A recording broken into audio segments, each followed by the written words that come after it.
मालदा में एक ऐसी प्रजाति का बैंगन का उत्पादन होता है जो विशाल कद्दू जैसा दिखता है। यह बैंगन कभी मुगल काल में मालदा के नवाबों का पसंदीदा हुआ करता था। नवाबों के निर्देश पर ही किसान सीमा क्षेत्र में इस स्वादिष्ट बैंगन का उत्पादन करते हैं। यही कारण है कि नवाबों के नाम पर इस बैंगन का नाम नवाब बैंगन पड़ा। नवाबगंज बैंगन का उत्पादन देश में सिर्फ मालदा में होता है। इस प्रजाति का बैंगन केवल सर्दी के मौसम में ही उपलब्ध होता है।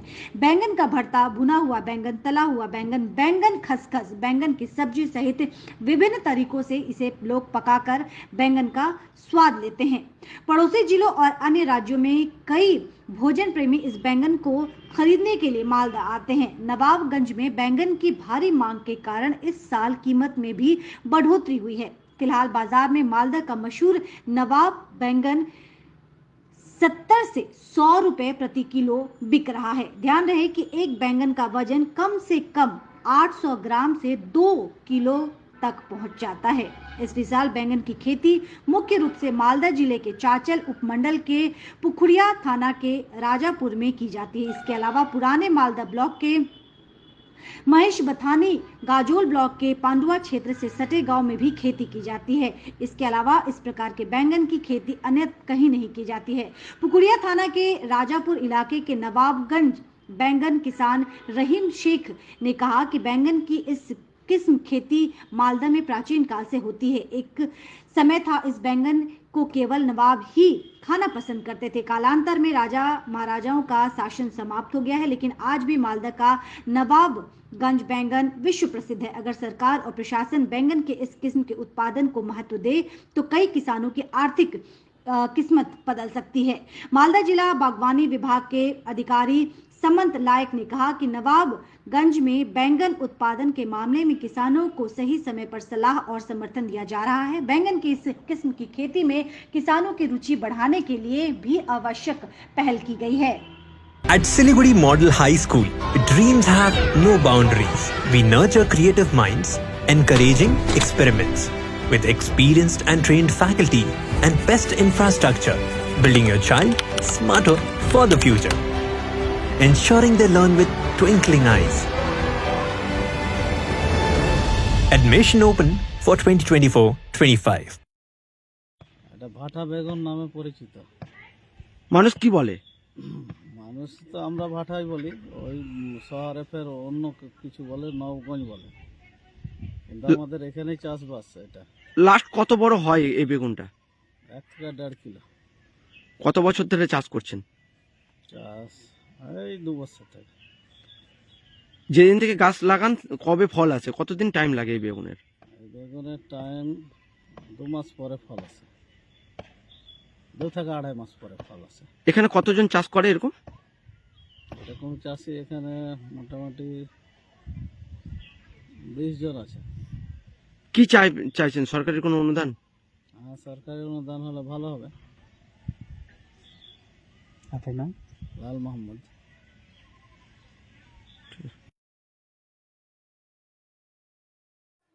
মালদা জেলার বালিয়া নবাবগঞ্জ তথা আশাপুরের যে বেগুন, সেই বেগুন ইতিমধ্যে আমাদের পশ্চিমবঙ্গ পেরিয়ে সারা দেশে বাজারজাতকরণ শুরু হয়েছে। সারা দেশব্যাপী প্রচুর চাহিদা হচ্ছে।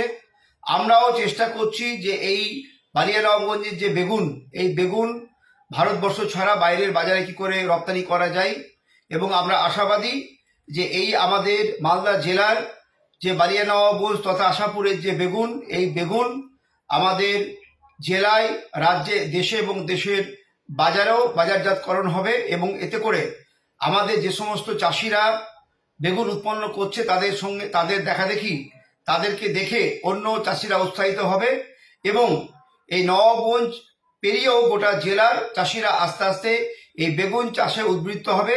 ইতিমধ্যে পশ্চিমবঙ্গ সরকারের পক্ষ থেকে, হর্টিকালচার ডিপার্টমেন্টের পক্ষ থেকে বিভিন্নভাবে এই বেগুন চাষিদেরকে সহায়তা করা হচ্ছে, জেলা প্রশাসনের পক্ষ থেকে সহায়তা করা হচ্ছে। আমরা বেগুন চাষিদের পাশে আছি এবং সারা রাজ্যে সারা দেশে এই বেগুনের বাজারজাতকরণের জন্য আমরা সর্বতোভাবে সহায়তা প্রদান করছি।